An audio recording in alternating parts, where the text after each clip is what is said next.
कि Reliance industry share को लेकर। ठीक है, एक नीचे खबर आप देख पा रहे होंगे जो कि रिलायंस के रिगार्डिंग है। एक पर एक बोनस शेयर को बोर्ड की अप्रूवल आ चुकी है। बोर्ड की फॉर्मेलिटी वाली अप्रूवल आनी थी, अनाउंसमेंट्स पहले हो चुकी थी। तो ये जो फॉल आप देख पा रहे थे एग्जैक्टली उस बोर्ड की बैठक के फैसले आने से जस्ट पहले हुआ है। और एडजस्टमेंट्स है, 1:1 का बोनस होगा, ये एडजस्ट होगा। कॉर्पोरेट गवर्नेंस का सिर्फ एक इशू होता है, आपको स्टॉक का स्प्लिट होना, बोनस का एडजस्टमेंट होना यानी कि एक्स बोनस हो जाना, और साथ ही डिविडेंड की एडजस्टमेंट्स होना जिसको एक्स डिविडेंड बोलते हैं। ये सारी की सारी तीनों चीज़ें कॉर्पोरेट एडजस्टमेंट्स का डील होती हैं। एग्जैक्टली इसमें अगर आप देखेंगे तो वैसे कुछ नहीं मिलता प्राइस के टर्म्स में, लेकिन शेयरों की संख्या वंख्या वो सब बढ़ जाती है। तो ये कॉर्पोरेट गवर्नेंस के 3 बड़े ट्रिगर हैं, split, dividend, bonus adjustments.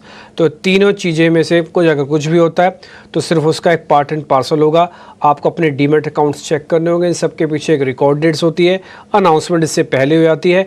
Eight randomly कभी भी बोनस या एक्स डिविडेंड आपको डिविडेंड नहीं होगा, इन सब की पहले से ही तयशुदा डेट्स होती हैं और उस हिसाब से सब कुछ तय होता है। तो खबर यह है कि 1:1 का बोनस शेयर जारी कर दिया गया है बोर्ड की तरफ से। रिलायंस इंडस्ट्रीज़ का बोर्ड का फाइनली अप्रूवल आ चुका है और इससे पहले ये हम पहले भी देख चुके हैं। ओशो एक बार जरा चेक करना है रिलायंस इंडस्ट्रीज।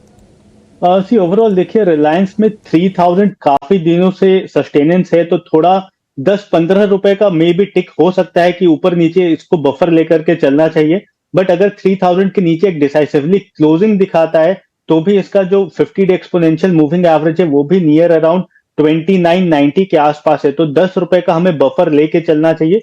उसके नीचे अगर जाता है तो मार्केट के लिए थोड़ा सा नेगेटिव सेंटिमेंट बिल्टअप कर देगा, because being a large cap अगर इसमें थोड़ा सा नेगेटिव मूवमेंट आएगा तो निफ्टी को थोड़ा ड्रैग कर सकता है नीचे के लेवल्स पे।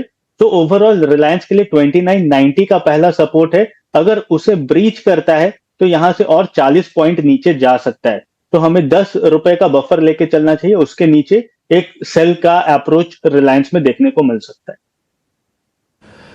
ठीक है, रिलायंस बकायदा डेज लो टेस्ट कर रहे हैं, बाजार की प्रॉब्लम को बढ़ाएगा। एक्चुअली बाजार ऑलरेडी वैसे भी एक टाइट रेंज में था, उस टाइट रेंज में अगर बड़े शेयर पार्टिसिपेट नहीं करेंगे और इस तरह का ब्रेकआउट्स ब्रेकडाउन करने की अटेम्प्ट लेंगे तो फिर दिक्कत बढ़ सकती है।